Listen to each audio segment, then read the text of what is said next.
Salut à tous les sportifs. Alors aujourd'hui pour changer, comme j'avais dit la dernière fois, je vais faire une petite démonstration sur 5 coups de pied différents. Pas des coups de pied basiques comme le low kick, le middle ou quoi que ce soit. Ça va être plus du style expliquer comment faire le coup de pied retourné, le coup de pied sauté, le coup de pied sauté retourné, tous les petits trucs comme ça. Donc je vais en expliquer 5, je vais essayer de bien les détailler et j'espère que ce sera utile pour tous ceux qui démarrent dedans. Donc voilà, on va démarrer sur le simple coup de pied piqué. D'accord? Donc voilà, c'est assez simple. Hein. Donc il faut faire une grosse différence entre un front, où il faut lever le genou en premier et on pousse la personne, et le piqué à la place de venir devant, on va se pencher sur le côté. Donc en fait, on va lever et se pencher. D'accord? Ce qui permettra le front on reste toujours vers l'adversaire pour pousser. Et par contre, le piqué, il faut mettre le corps loin et le pied loin. Comme ça, si jamais on se loupe, eh ben on est encore assez loin de l'adversaire. On ne pourra pas se prendre une croquette ou quoi que ce soit. D'accord? Donc je remonte, on lève le genou comme le front. Il faut d'abord faire le début du front et après on tourne. D'accord? Pour faire le plus de dégâts possible, au moment où le genou est monté, il faut développer le coup le plus rapidement possible. Plus vous allez le faire vite, plus il y aura d'impact. D'accord? Si jamais vous levez comme un front et vous poussez, la personne va juste se pousser et ça fera pas mal. Donc autant faire un front. Par contre, si jamais vous développez assez rapidement, donc on lève, ça on s'en fout, on peut le faire tout doucement, on lève et on pique, là ça fera beaucoup plus de dégâts. D'accord? Voilà. Et après, le principal, si jamais vous commencez à savoir le maîtriser, le but, c'est pas de taper avec le plat du pied, c'est de taper juste avec le talon. D'accord? Donc, on lève, on shoot, mais que avec le talon. Comme ça, vous pourrez viser un petit endroit comme ça, au lieu de prendre toute la bande. Et ça fera beaucoup plus mal. Si vous visez pile poil de fois, imagine, on tape là, juste avec ça, ça fera très très mal. Mais après, il faut quand même bien viser. La jambe bien droite et le corps bien penché. D'accord? Donc j'en montre un ou deux. Toujours avec la garde, hein, on ne sait jamais.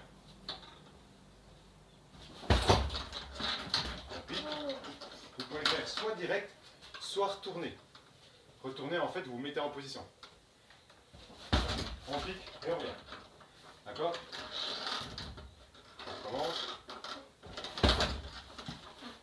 Et on revient. Ok? Toujours la position.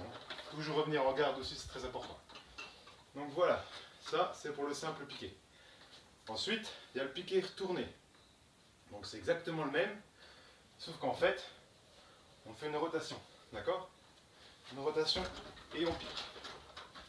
Donc une fois que la rotation est finie, c'est exactement le même piqué. Mais c'est en fait, avec la rotation, vous allez choper de la vitesse, donc de la puissance. Par contre, qui dit puissance, dit moins de précision. Parce que vous allez être plus rapide et vous allez pouvoir vous louper. Soit taper à côté, soit là. Donc ça demande beaucoup plus d'entraînement. D'accord? Voilà. Il est beaucoup plus puissant, mais moins précis pour ceux qui ne le maîtrisent pas. D'accord? Et l'avantage en fait, par rapport dans un combat, c'est que si jamais vous lancez par exemple une série de japs et vous finissez par un crochet, et bien le crochet, vous l'utilisez pour la rotation. Regardez, jab, jab, crochet, et on pique. Voilà, jamais tourner le dos à un adversaire si on ne fait pas de feinte avant. Par exemple, si jamais je le fais tout de suite sans rien faire, voilà, il va sûrement voir que je me suis retourné, donc il aura juste à circuler. Donc ça ne sert à rien du tout. Par contre, agacez-le au niveau du visage, hop, voilà, on le taquine, et une fois, hop, et là on peut le piquer. D'accord? C'est très utile, mais il faut absolument l'embêter au niveau du visage pour éviter qu'il voie que vous allez vous retourner. Peu importe le coup de pied, que ce soit même un sauter ou quoi que ce soit, si jamais il voit que vous sautez, là il va circuler direct. Par contre, agacez-le au niveau de la tête et après vous sautez, là vous pourrez toucher. D'accord? Donc on leur montre, hop, hop, hop, le crochet et on pique. Voilà, ça c'est pour le piqué retourné et rapproché. Après, vous pouvez le faire un peu avec élan. Donc on a juste à avancer d'un pas, on avance d'un pas et on lève le genou. D'accord? On avance d'un pas, on lève le genou ici, pas devant.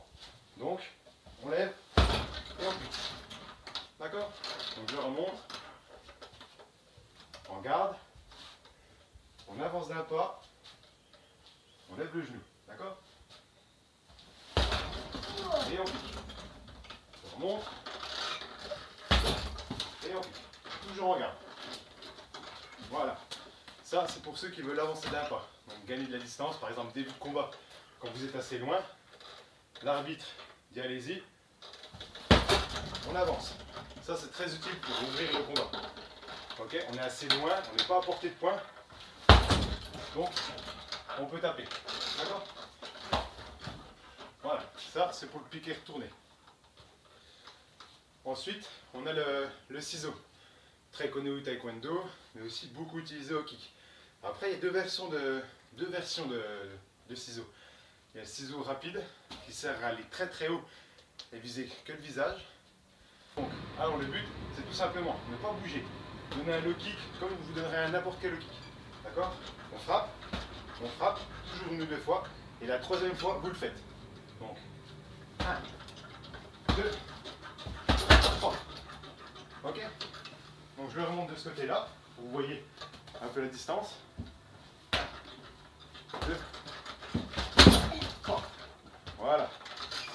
Ok? Et le but en fait, c'est de le faire un petit coup sauter. D'accord? Il faut que votre jambe, une fois ici, ne repose pas. Donc, une fois qu'elle est là, vous prenez l'impulsion sur l'autre pied. Et on frappe. D'accord? Il faut vraiment avoir l'impulsion. Si jamais vous ne sautez pas, voilà, vous ne pourrez pas aller assez rapidement. Ok? Il faut absolument sauter. D'accord? Pas au premier coup, c'est une fois celui-là. Voilà, vous pouvez même le faire tout doucement. Hop, et on prend impulsion. D'accord? Et vous pourrez monter super haut. Hein. C'est l'avantage du ciseau ici. Ok? On peut facilement toucher quasiment la chaîne. Donc voilà, ça c'est pour le ciseau rapide. Ensuite, il y a le ciseau puissant. Vous pourrez choper moins haut, mais beaucoup plus de dégâts. Après, si vous êtes assez souple, vous pourrez quand même toucher la tête. Mais principalement, ouais, c'est le buste. Ou si vous voyez qu'il n'a pas de garde aux jambes, vous frappez au niveau des jambes. D'accord? Donc le but en fait, c'est de faire une rotation du torse. Donc un low kick en bas, et ensuite la rotation. D'accord? Donc je montre comment ça fait. Il faut absolument que le torse soit tourné. D'accord? Il est tout aussi rapide, mais beaucoup plus puissant, parce que vous avez le torse qui tourne, donc toute la puissance de la jambe, en plus du torse. Très très efficace pour ceux qui ont une garde un peu ouverte, ou alors ceux qui ne veulent pas bloquer avec les jambes, et bien en fait, vous faites une petite feinte, vous faites toujours pareil, et vous tapez en bas. D'accord? Donc en fait, ça donne, quand vous tapez là, on tape et on tourne le torse. Voilà, ça c'est pour le middle. On tourne, après vous pouvez le chercher en high kick. Hein.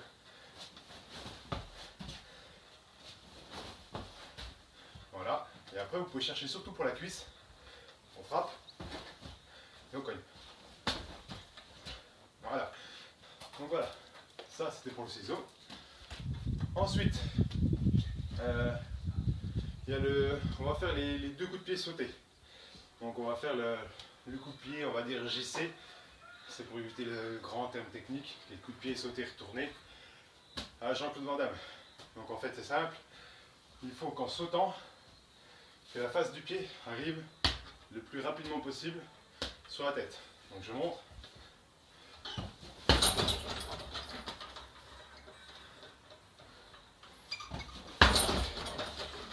Voilà. Donc ça c'est le coup de pied sauté retourné, celui-là Jean-Claude Van Damme. Après, il y a plusieurs façons de le faire aussi. Hein. Il y a la jambe, moi je la serre comme ça, pour frapper à l'intérieur pour éviter qu'elle me gêne. Il y en a d'autres pour garder l'équilibre. Il la laisse écarter. Après vous faites comme vous voulez. Moi, moins il y a de pied qui sort, moins c'est gênant pour moi. Quand vous le faites. Et on garde. D'accord? Très important l'équilibre. Celui-là c'est pour celui-là JC. Donc ensuite, on a l'opposé. celui où il sert d'abord à monter le genou pour faire peur à l'adversaire ou tout simplement pour contrer une attaque. Donc en fait, le but, on lève le genou le plus haut possible et après on se décale un petit peu. On lève, on se décale et on frappe tout en sautant. Donc voilà ce que ça donne. On lève et on frappe. Je remonte. Le but c'est de faire tout ça en un seul saut. Donc on lève le genou. Donc essayez pas de changer de garde, hein, sinon ça va se voir. Le but c'est de le faire le plus rapidement possible. Donc on lève le genou pour bloquer, peu importe, et on frappe. D'accord? On frappe. Voilà. D'accord? Ça c'est juste pour vous montrer en fait qu'on peut bloquer le genou et contrer tout de suite après. Qu'il y en a qui contrent, ils attendent et ils frappent après. Que là on peut contrer et frapper tout de suite. D'accord? Une contre-attaque très rapide qui est très efficace si on retombe vraiment sur mon pied. D'accord? L'équilibre, je vous le répète, c'est très très important. Donc voilà. Ensuite, il y a le coup de pied retourné. En fait, c'est simple. Toujours pareil, jamais le faire si jamais on ne fait pas de feinte avant. Par exemple, imaginez que c'est un adversaire, je commence à faire une roulade et je frappe. Dès qu'il va me voir me tourner, lui va circuler et ça va partir dans le vent. Donc je le répète jamais assez, mais tous les coups de pied que vous faites de tourner, que ce soit un piqué, que ce soit un sauté ou quoi que ce soit, dès que vous sautez et que vous vous retournez, il faut absolument une feinte. Donc peu importe hein, que ce soit un coup de poing, un petit coup de pied vite fait, mais il faut absolument le faire, que l'autre se concentre déjà à bloquer le premier coup et après vous pourrez le faire le plus rapidement possible. Si vous ne faites pas de feinte, il aura juste à circuler et dès que vous aurez fini votre truc, il vous attendra. D'accord? Toujours une feinte. Donc pour le retourner, c'est simple, puisqu'il va falloir vous retourner pour frapper, et bien en fait, taper plusieurs fois le kick. D'accord? Toujours en gardant la garde bien haute. Donc on frappe en bas, hop, on dit rien. Voilà, 2 fois, jamais plus de 3 fois. Et après, on passe en dessous et on frappe. La 3e fois, en fait, on donne exactement le même mouvement que le low kick. Lui, en fait, il va apercevoir les 2 coups faciles et du coup, le 3e, il ne s'imaginera pas, il va faire le même mouvement. Et si jamais il fait le même mouvement, vous passez en dessous pour le follow kick et ça vous permet de vous retourner. Comme ça, quand vous serez retourné, lui sera comme ça, il n'aura pas le temps de reculer. J'ai jamais vu un gars retourner comme ça. D'accord? Donc par contre, il faut absolument lui faire lever la jambe. Donc pour ça, on harcèle en bas et après, hop, la feinte et on frappe. Voilà, ça marche même au corps à corps. Quand on a le torse bien droit, donc on passe en dessous et on frappe. D'accord? Ça servira à taper au buste ou à la tête. Après, vous pouvez le faire même un peu éloigné. D'accord? Donc toujours pareil, hein, des petits fronts, des petits low kicks pour déranger, de sorte qu'ils ne viennent pas. Et après, on fait semblant de bouger la jambe. On bouge et on frappe. Ça permettra de frapper assez fort, très loin et surtout hors de portée d'un coup de poing. D'accord? Regardez la distance qu'il y a entre ma tête et le sac quand je le fais. Vous voyez? Je suis ici au moment que le coup de pied arrive. Et là, je suis super loin du coup de poing. Même un coup de poing un peu avancé, ça touche à peine. D'accord? Donc, il est très très utile, mais toujours utiliser des petites feintes avant, d'accord? Hop, fait semblant, et on passe en dessous, et on frappe. D'accord? Après, vous pourrez changer d'attitude. Hop, et on monte en l'air. Ça fera très très mal si l'autre, en plus, est étonné. Il fait une garde basse, au moment où vous avez fait la rotation, se prendre en pleine tête, dans le coup c'est pire. Donc on passe bien en dessous, et on frappe en l'air. D'accord? Très très utile, même si vous le faites très très rapidement.